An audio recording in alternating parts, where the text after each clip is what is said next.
सो हम लोग गीता की चर्चा कर रहे हैं और ये अध्याय 1 पे मैंने अभी लेक्चर किया था पिछला। तो अध्याय 1 पे मैं और कुछ बोलना चाहूँगा। अध्याय 1 में भगवद गीता के वैसे तो कई सिद्धांत हैं, मगर 6 मूलभूत सिद्धांत हैं। मूलभूत से मतलब भगवद गीता के सारे सिद्धांतों का आधार इस पहले अध्याय में है, पहले अध्याय के सिद्धांतों पर। तो कौन कौन से 6 सिद्धांत हैं भगवद गीता में? पहला सिद्धांत है भगवद गीता का, जहां स्वार्थ है वहां अधर्म है। ये पहला सिद्धांत है, जहां स्वार्थ है वहां अधर्म है।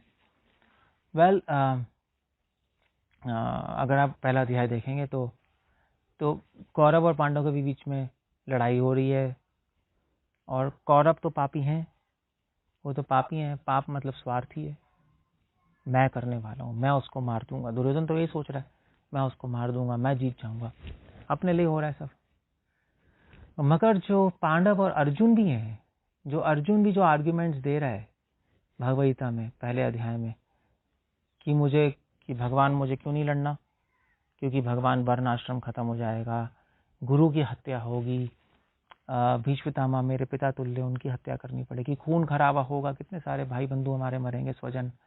वो ऐसे ऐसे आर्ग्यूमेंट दे रहा है। तो ये सारे आर्ग्यूमेंट धर्म के आर्ग्यूमेंट है, धर्म के तर्क है। जहां कौरव अधार्मिक है वहां पांडव धार्मिक है। मगर पांडव और अर्जुन जो धार्मिक जो तर्क दे रहा है अपने ना लड़ने के, उसमें भी स्वार्थ ही है। एटलीस्ट अधर्म उसमें अर्जुन क्या सोच रहा है कि क्यों मैं अपने स्वजनों को मारूं, क्यों मैं इतना सारा पाप अपने सर पे लूं, पाप कब है, क्यों मैं इतना खून खराबा करूं, इससे अच्छा तो मैं भीख मांग जाके रह लूं, क्यों मैं अधर्म का कारण पड़ूं। अर्जुन के हिसाब से क्यों वर्णाश्रम और सारी स्त्रियां अबला हो जाए मेरी वजह से। तो वहां पे भी स्वार्थी है।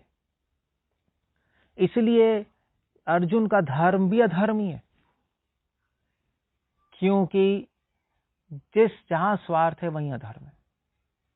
तो ये पहला सिद्धांत है, जहां स्वार्थ है वहां अधर्म है। दूसरा सिद्धांत है कि भगवान कृष्ण गीता में पहले अध्याय के द्वारा ये समझाना चाहते हैं कि दोनों धर्म अधर्म दोनों छोड़ दो। ये संसारी धर्म अधर्म, पाप पुण्य, जय पराजय, स्वजन परजन, ये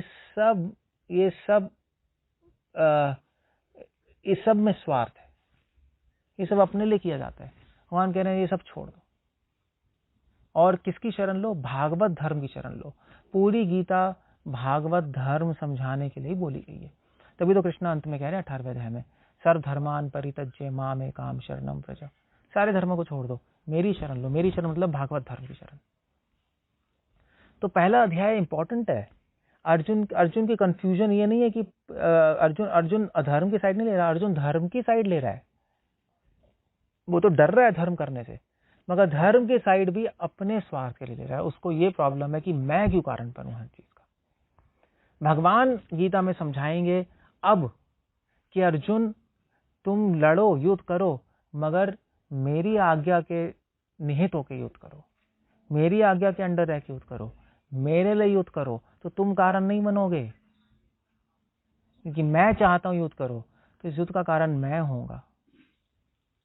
अपने बारे में मत सोचो, मैं चाहता हूं युद्ध होगा तो इसमें विश्व का कल्याण है। तुम अपने तर्क मत लगाओ कि युद्ध करने से पाप होगा, खून खराबा होगा, स्वजन मरेंगे। तुम्हारे आर्गुमेंट्स बेकार हैं। तुम तो छोटी पिक्चर देख रहे हो कि इस युद्ध क्षेत्र में क्या होगा और इस समाज में क्या होगा, मगर मैं बड़ी पिक्चर देख रहा हूं, पूरे संसार का क्या होगा, इस पूरे विश्व का क्या होगा।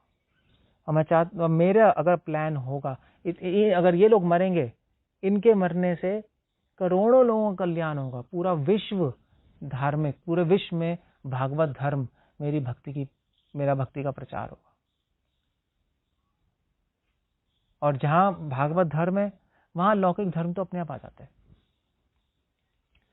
तो दूसरा सिद्धांत है कि भागवत धर्म ही असली धर्म है। ये सिखाने के लिए अर्जुन को गीता बोली गई है। अधर्म और सांसारिक अधर्म और सांसारिक धर्म जिसमें स्वार्थ होता है, उससे उठा के भगवान भागवत धर्म ला रहे हैं कि जो भी क्रिया हो भगवान के आनंद के लिए हो, और उसमें जिसमें भगवान आनंदित है उसमें सारा संसार अपने आप आनंदित होगा, अपने आप कल्याण होगा। ये दूसरा सिद्धांत है। जहाँ भागवत धर्म है वही वो भागवत धर्म ही असली धर्म है। पहला सिद्धांत है जहाँ स्वार्थ है वहां अधर्म है। दूसरा सिद्धांत है जहाँ भागवत धर्म है वही धर्म है, भागवत धर्म ही असली धर्म है। तीसरा सिद्धांत है कि भगवद गीता का कि ये भगवान की माया से बचा नहीं जा सकता। यदि आप उससे बचना नहीं चाहते तो,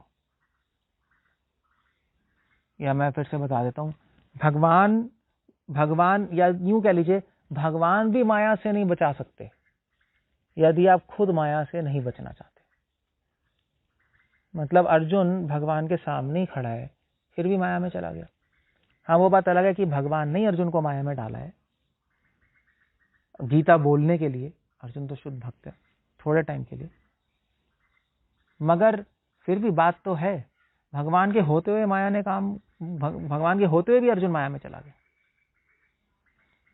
तो अर्जुन की तो चलो बात अलग है, अर्जुन माया में नहीं जाना चाहता, ये तो टेम्पररी अरेंजमेंट है।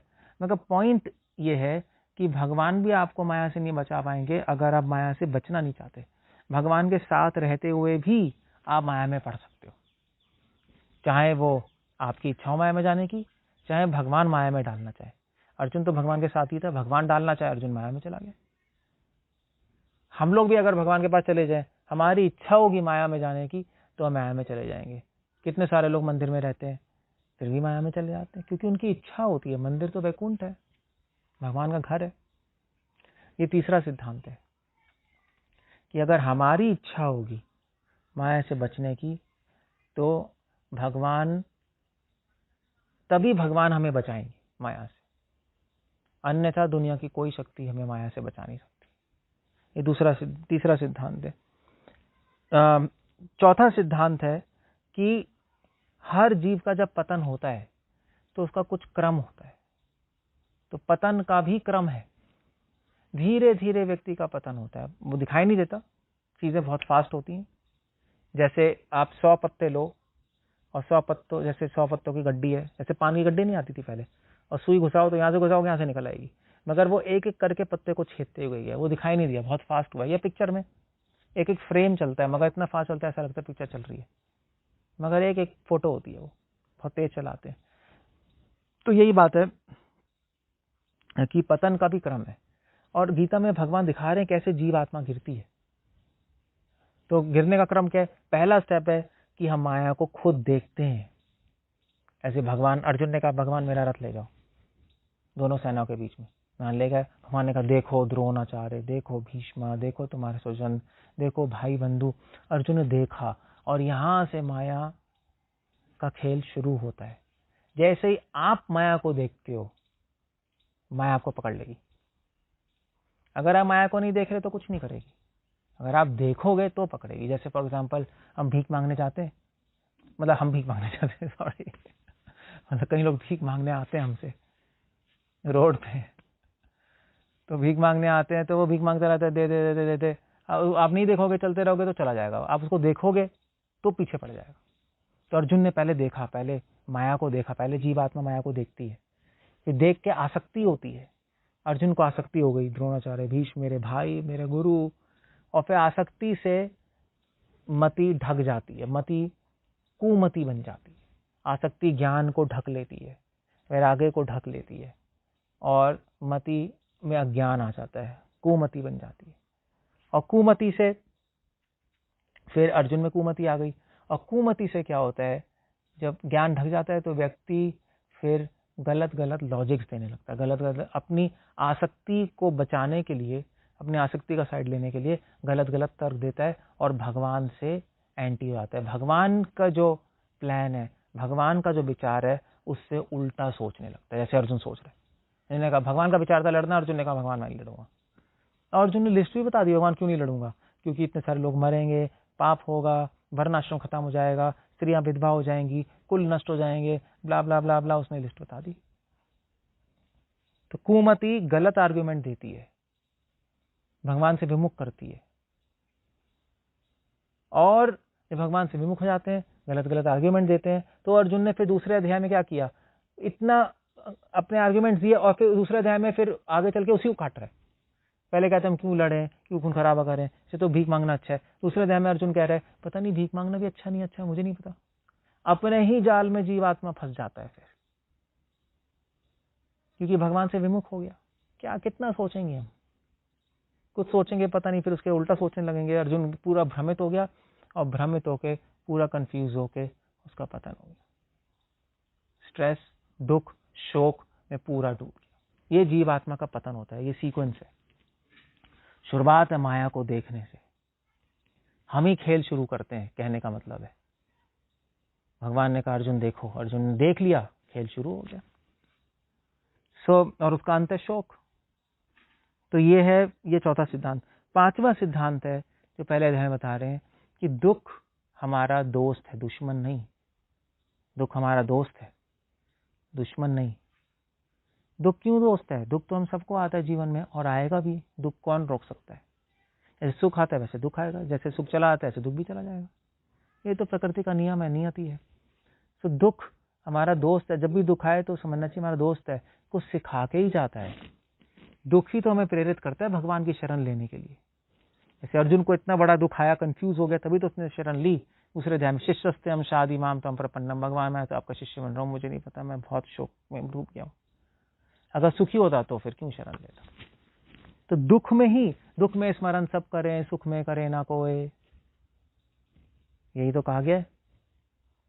तो दुख उस तरह से दोस्त है, हमें प्रेरित। जब जब जब जब हम भगवान को भूल जाते हैं, भगवान से विमुख होते हैं, तो भगवान दुख भेजते हैं हमारे कर्मों के अनुसार, और उस दुख से फिर हम अपना मुंह भगवान की तरफ मोड़ते हैं। ये है पांचवा सिद्धांत। और छठा सिद्धांत है हर दुख का कारण हम खुद हैं। हम खुद हैं हर दुख का कारण। हम ही भगवान, हम ही माया को देखना शुरू करते हैं, जैसे अर्जुन ने देखना शुरू किया। हम ही खराब चीज देखना शुरू करते हैं, हम ही खराब चीज सुनना शुरू करते हैं, और हम खुद ही फंस जाते हैं उसके अंदर। तो दुख का कारण हम खुद हैं, भगवान दुख का कारण नहीं है। भगवान नहीं है दुख का कारण हम किसी भी जीवात्मा के। भगवान ने तो अर्जुन से कहा अर्जुन देखो, अर्जुन ने देख लिया। दुख का कारण अर्जुन खुद है। एटलीस्ट बाहर से तो शिक्षा यही मिल रही है। अगर आप बाहर से पढ़ेंगे तो शिक्षा यही भगवान देना चाहते हैं। अर्जुन ने देखा और फंस गया, नहीं देखता तो ठीक है। अर्जुन कहता मैं नहीं देख रहा, लड़ाई शुरू करें, भगवान शंख बजाए। तो दुख का कारण हम खुद हैं, और उस दुख को हटाने के लिए फिर हम अलग अलग पैतरे अपनाते हैं। दुख को हटाने के लिए हम फिर नैतिकता अपनाते हैं। अच्छा काम करो, अच्छा सोचो, अच्छा काम करो। उस दुख का कारण हम नैतिकता से सोचते हमारा दुख हट जाएगा, नहीं। अर्जुन भी तो नैतिकता के एक तर्क दे रहा है। भगवान हमें लड़ना नहीं चाहिए, खून खराबा नहीं करना चाहिए, प्रेम करना चाहिए, अपने भाई बंधु से क्यों लड़े, धर्म नष्ट हो जाएगा, सब नैतिकता ही तो है। मगर उस नैतिकता से अर्जुन का शौक खत्म हुआ, बल्कि और बढ़ गया, क्योंकि अर्जुन की नैतिकता में स्वार्थ था। वो अपने लिए सोच रहा था कि मेरा क्या होगा, मेरे को पाप आ जाएंगे, मेरे को अधर्म लग जाएगा। संसार के कल्याण की और भगवान की सेवा की नहीं सोच रहा है, भगवान के आदेश पालन करने की सोच रहा है। दुख का कारण हमारे खुद की नास्तिकता है। भगवान से अलग सोच के ही हम दुख में पड़ जाते हैं, अपने ही जाल में फंस जाते हैं, अपने तर्क के जाल में फंस जाते हैं और दुखी हो जाते हैं। दुख का कारण हमारा खुद का भ्रम है कि हम भगवान के बिना खुश रह लेंगे। बस अर्जुन की यही प्रॉब्लम है पहले अध्याय। ये छठा सिद्धांत है। और दुख का अंत कैसे कर सकते हैं हम?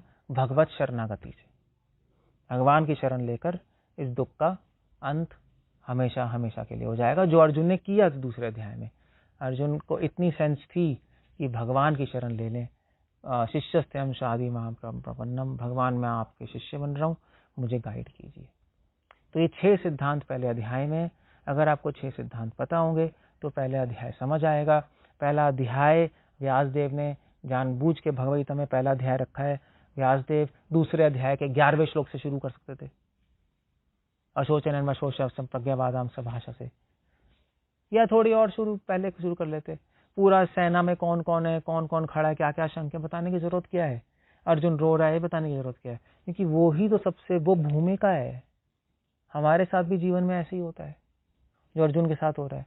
अगर हम भी अर्जुन की तरह भगवान की शरण ले लें, भगवान गीता सुनेंगे, तो हमारे भी दुख नष्ट हो जाएंगे। ये इसलिए पहले अध्याय का सार, पहले अध्याय के 6 सिद्धांत समझना बहुत जरूरी है। हरे कृष्ण।